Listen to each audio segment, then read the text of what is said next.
యుగాది అన్న శబ్దమే యుగములకు ఆది. ఆ శబ్దమే ఉగాదిగా మారింది. దానినే సంవత్సరాది అని పిలుస్తాము. తెలుగు సంవత్సరం నందు ఆరంభమయ్యే తిథి కనుక చైత్ర శుక్ల పాడ్యమిని ఉగాది అంటారు.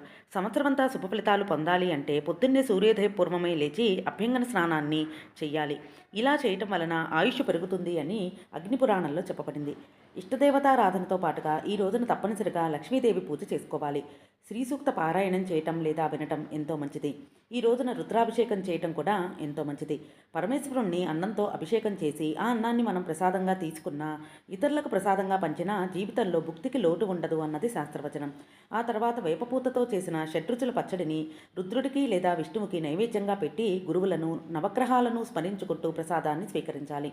ఈ రోజున తప్పకుండా చేయవలసిన వాటిల్లో ఆలయ దర్శనం, సూర్యాస్తయములోపుగా పంచాంగ శ్రవణం చేయాలి. అలాగే అన్నదానం చేయటం కూడా ఎంతో మంచిది.